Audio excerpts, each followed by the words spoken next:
Ya, saya juga sambil kopdar ataupun silaturahim ke tempat teman gitu, ya, bawa produk ya, dari Bunju kayak ngambil dulu kan. siap. Ya, sambil saya juga belanja gitu kan. Iya. Terus Kebanyakan temen di lapangan ya udah pada tahu juga HPA juga. Iya, udah pada tahu. Terus yang kedua dia juga ada produk saingan juga, ada teman juga NASA kan. Saya udah pakai ini langsung nggak NASA di tengah. Iya. Paling ya udah gini kita barter aja, akhirnya barter gitu. Iya. jadi Bapak pakai produk NASA, Iya. kita pakai produk ini. Iya, kita Produk apa aja. itu? Hah? Produk apa? Itu apa? Sabun ya, sabun. Sabun. Ya. Oh, Bapak pakai sabun NASA? Iya. Dia pakai sabun apa? Kolagen. Butter. Nasa, harga nasa berapa Pak? Pak, tetangga saya 25 nasa kayaknya. pakainya sabunnya Iya. HPA kilo. Sama. Iya. Kadang-kadang begini Pak, yang kami temui ya, fakta-fakta di lapangan, orang-orang yang berada di lapangan itu mereka pakai produk itu eman-eman, Iya emang. gitu. Tapi orang-orang di ini sebelum produknya dijual, gimana caranya produk itu dipakai dulu? Kenapa? Karena begitu sangat murahnya, gitu ya. Karena begitu sangat murah. Jadi kalau ada yang bilang gimana kalau kita barter produk aja? Oke, saya kalau mau barter, barternya adalah satu produk yang satu produknya itu manfaatnya ada 49, harganya di bawah 50.000. Ada nggak? Kalau ada yuk kita barter, kalau nggak ada kamu incip dulu produk yang saya punya, gitu. Gitu. Karena kalau sabun bertukar dengan sabun, ya apa ya? Bargainingnya kurang kuat. Nah, gitu caranya. Nanti manfaat MHS dan sebagainya. Nanti kita cerita. Nah, maka saran untuk Pak Asun, Ya. sebelum membawa produknya Bunju, produk yang dibawa, yang di tangan itu sebaiknya sudah dipakai dulu sama Pak Asun. Entah dipakai keseluruhan, entah dicoba sebagian. Jadi produk ini kan ada banyak. Yang Pak Asun bawa adalah pastikan yang sudah Pak Asun pakai, yang sudah istri pakai, yang sudah anak pakai. Minimal Pak Asun, istri dan anak pakai. Nah, itu modal yang paling mujarab untuk kita ketemu orang. Kalau kopi saya retail sih. Oh ya, nggak apa-apa. Kalau kopi Kadang-kadang itu Pak, nyobaan nih, ya, kalau terus kopi kan. nih, Iya. jadi saya kalau ada orang yang mau ngajak ketemuan, biasanya saya tolak. Kalau kamu pengen ketemu, ketemunya di tempat saya bilang gitu. Ada di tempat saya tuh orang kalau lagi buka pintu, rentengan kopi udah saya taruh. Jadi saya tuh beli rak sepatu. Iya. Rak sepatu nggak saya isi sepatu, saya isi kopi Pak. Saya renteng-renteng begini. Kadang-kadang saya nyambut tamu begini. Assalamualaikum ya, hai, lama kita nggak ketemu. Wah, gitu kan. Ini apa-apa gitu. Jadi kita diskusi ini. Jadi sebelum ngobrolin masalah, sebelum ngobrolin ingin tujuannya apa, ngobrolin ini dulu. Gitu. Karena kalau dia datang ke tempat saya punya kendali, saya punya persiapan. Ibarat kalau bertinju tuh di kandang sendiri. Jadi Ya. potensi menangnya sangat tinggi. Kalau janjiannya ketemu di tempat yang dia tentukan, berat kita Pak bersaing. Terus kita bawa produk, misalnya cuma sabun, dia bawa produk satu tas, dia bawa mobil pulang, waduh, jiper kita. Gitu, maka oleh karena itu, walaupun nama kita sederhana nggak jadi soal, yang penting kita punya kendali. Nanti kalau dia ketok pintu, saya harus respon gimana, terus di pandangan pertama nanti saya harus apa, itu kita bisa. Gitu kan. Dan itu saya atur betul sama istri. Dan kalau ada yang mau ketemu sama istri, saya tidak pernah izinkan istri untuk ketemu di luar. Ajak tamunya ketemu di rumah. Nah tadi Robinya minta ketemuan di luar, saya bilang udah ajak aja ketemuan di rumah. Setelah lagi ketemuan nanti begini ketemuan, akhirnya beli produk. Itu Pak. Oke Pak Sun. Siap. Itu kan barter produk, ada ceritanya ditolak. Nah penolakan Pak Sun itu dicatat. Kalau nggak bisa dicatat dia pakai audio atau diketik via WA, nanti setorkan Bunju ini yang saya rasakan selama 1 minggu ke belakang. Pokoknya gimana caranya Bunju harus selesaikan. Banyak kayak lagi nggak Jadi pada punya uang sama mas ya. masalahnya Pak Sur setorkan ke Bunju. Nanti Bunju nyetorkan ke Bu Suryati nyetorkan Bu Sri pada saya lagi. Pak, banyaknya lagi pada nggak punya uang gitu. Alasannya Jadi itu. cara merespon pada orang yang nggak punya uang itu kita gampang. Gitu Pak. Nggak punya uang tapi beli rokok berani. Gitu. Jadi begini Pak. Emosi ya Bu. Udah soalnya kan ini juga jual rokok juga, jual bayar Bang. Jadi begini Pak, cara bersikap. Rokoknya doang. Cara bersikap diri kita terhadap orang yang merespon lagi nggak punya uang. Jadi sesungguhnya lagi nggak punya uang itu bukan kondisi dia tidak punya uang sama sekali. Jadi berarti gini, katakan ini handphone RAM-nya 4 GB, terus memori 256. Harga ketika dibeli harganya 4 juta, terus tiba-tiba saya jual 1 juta Pak.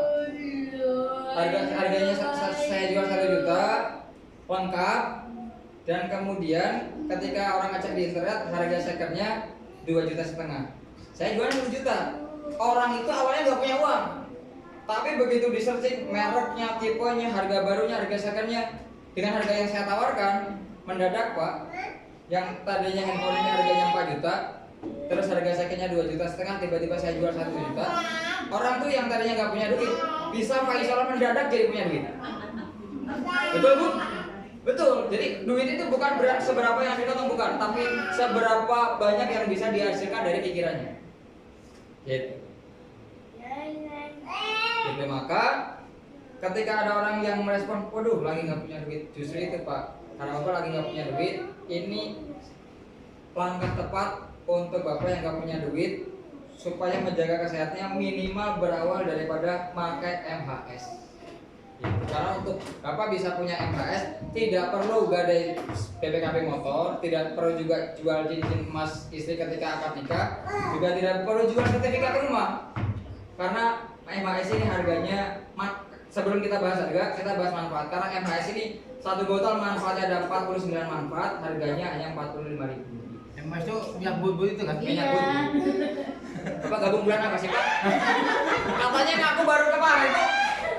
Tahunya minyak bubut. Kurang lama berarti.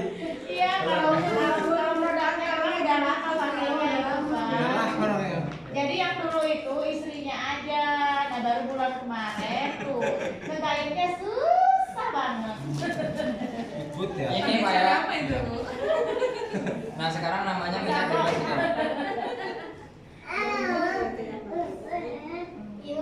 Ya kayak gitu Pak. Ya Pak Sun ya. Jadi segala macam yang dirasakan oleh Pak Sun, Pak Insya Allah Gunjung lebih banyak merasakannya di awal-awal. Gitu. Bu Suranti lebih banyak lagi penolakan. Bu Suranti mah kalau ditolak sekali ditolak orang banyak. Sekarang pas setiap lagi ada pameran rame, acara-acara rame, buka bazar tuh. Zaman-zaman kapan tau? Buka bazar, meja, tulis tuh. Buka bazar. Lu apa itu? Ditolak orang banyak jadi sekali ditolak orang banyak. Ngaruh ya Bu ya. Owner Banten ini awalnya seperti itu. Karena kalau Itu. Jadi Dulu kita keliling di alun-alun ya. jadi sekali ditolak orang banyak, satu alun-alun dulu yang orang banyak banget. Itu 2016. Iya, baru masih baru. Nah, maka kita mesti jadi gini PR-nya di Sekarang mau omset sudah berapa Bu? sekalinya Sekarang sudah hampir 1M. 1M. Gitu ya. Maka di materi mengajak tanpa ditolak kita mesti menghabiskan jam terbang minimal 10.000. 10.000 jam terbang. 10.000 jam terbang, 10.000 jam menawarkan secara akumulasi. Gitu ya, baru kemudian kita nanti akan punya ilmu bagaimana mengajak tanpa ditolak. Ya, jadi formula ini ditemukan hasil dari penemuan lapangan. Jadi kalau sekalian pertama kali mengajak kok kemudian langsung ditolak, ya nggak usah berkecil hati. Cara menawarkan kita yang kita ubah, terus ekspresi kita yang kemudian kita ubah, dan kemudian ucapan makasih dan dengan salaman yang kencangnya mesti kita ubah. Kalau ibu-ibu ya tinggal cipika-cipika aja. Pokoknya begini Pak, saya punya formula begini. Orang kalau nolak saya 2 menit pantatnya tidak berpindah, itu dia masih mikirin saya. Dia masih mikirin produk yang saya tawarkan, dia masih mikirin penawaran yang saya tawarkan. Uji coba ini Pak, di banyak kasus. Entah jualan produk HNI, entah jualan umroh, entah jualan properti, pokoknya 2 menit tolak ukurnya. Pantatnya dia tidak berpindah, dia tidak segera pulang, dia ada daya tarik. Ya waktu saya ngajak istri untuk BCA di salah satu warung yang ada di Waringin Kurung, ya pinggir jalan. Jadi dia ini sewa tempat untuk usaha warungnya. Terus kemudian saya kenal sama suaminya, karena di Bogor urusan properti, terus kemudian karena ketemu di Serang ngobrol lagi. Terus kemudian saya bilang, Pak, istri lagi ngapain? istri lagi buka usaha di rumah. Wah, cocok. Kalau istri punya usaha, maka usahanya akan kita kenalkan dengan digital dan kemudian kita lengkapi dengan produk HNI. Gitu. Karena salah satu produk HNI, terutama di produk Extra Food itu di Google pencariannya 2,9 miliar. Saya tunjukkan lewat handphone, saya ketikkan lewat handphonenya dia. Dan produk HNI itu paling banyak pencarian di Google adalah produk Extra Food. Itu yang butuh 2 miliar orang-orang yang nyari itu produk Extra Food. Gitu. Kalau kopi MHS itu masih di angka atas 100 juta. Tapi kalau khusus Extra Food itu 2 miliar lebih per 0,49 detik, kurang dari 1 menit tuh. Hitungannya kurang dari 1 detik itu yang nyari Extra Food nyampe 2 miliar lebih. Nah, karena suaminya ini orang yang paham digital, ngobrol kita, ya udah, yuk ketemu sama istri, ayo ketemu sama istri. 2 jam kemudian ketemu sama istrinya. Ngobrol gitu. Akhirnya apa? Begitu kita presentasi, oh kayak ini ya, saya udah tahu. Terus, masa gini ya, udah tahu, saya udah pernah beli. Terus, oh ya setiap saya cerita produk, saya ceritanya belum selesai, dia udah tahu duluan. Lah kalau ibu sudah banyak yang tahu, ini adalah solusi tepat untuk ibu buka halal mart. Saya bilang, ya jujur aja ya Pak, saya nggak tertarik. Sakit rasanya. Tapi dia nggak berpindah tuh. Dia nggak berpindah, pantatnya dia nggak geser. Dalam hati saya, ini orang lagi mancing gitu. Akhirnya saya bilang sama bapaknya, gitu Pak, istri ini usahanya hanya butuh ridhonya suami. Gitu. Ketika suami sudah ridho, maka insya Allah jalan kemudian akan terbuka lebar. Gitu. Nah, ini dua-duanya anak ibu. Iya. Nah, anak ibu kalau sakit, anak ibu kalau lagi meriang, ibu biasanya milih ke rumah sakit untuk disuntik atau Extra Food dulu, Bu? Ya saya pakai HNI dulu. Tapi saya mohon maaf Pak, nggak jadi stokis. Oke, ibu nggak minat jadi halal mart nggak apa-apa. Tetapi ibu harus mengerti peluang bagaimana mendapatkan Rp15.290.000 dalam 1 bulan melalui wasilah halal mart. Ibu nggak ada sama duit kan?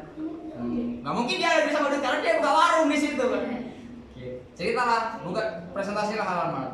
Modal halal mart begini seperti yang bisa saya jelaskan. Habis itu mulai itu mikir itu harus 10 juta ya. Nah, saya tariknya meningkat. Kalau ya sebaiknya 10 juta Bu, kalau ibu mau dapat keuntungan 15.290.000. Tapi kalau misalnya mau 5 juta dulu juga bisa. Saya yakin suami ibu punya sih 5 juta gitu. Karena dan saya yakin mungkin uangnya nggak di rekening Bu. Kalau di rekening kayaknya ketahuan sama ibu. Kayaknya beliau pandai menyimpan uang. Karena kerjaan yang lain-lainnya beberapa waktu yang lalu diceritakan sama saya. Iya tah gitu kan, intinya akhirnya ada daya tarik. Setelah berpikir adalah 2 menit. 2 menit dia nggak berpaling dari kita, sesungguhnya masih punya rasa ketertarikan. Ya, jadi jangan buru-buru sakit hati, jangan buru-buru sebel. Gitu. Karena serunya itu di situ. Karena kalau ngajak orang langsung menerima itu kayaknya kok gak ada seru-serunya gitu. Ini kok pernah gampang banget sih diajak. Kayak. Nah, terus kemudian dengan Pak siapa? Di sini diajak istrinya Pak ya? Diajak istri. Siapa mana Pak? Lista. Oh, Mbak Lista istrinya. Oke. Sudah berapa lama Pak gabungannya? Udah sejak ini sih, sejak awal nikah. Nikah sejak dari Desember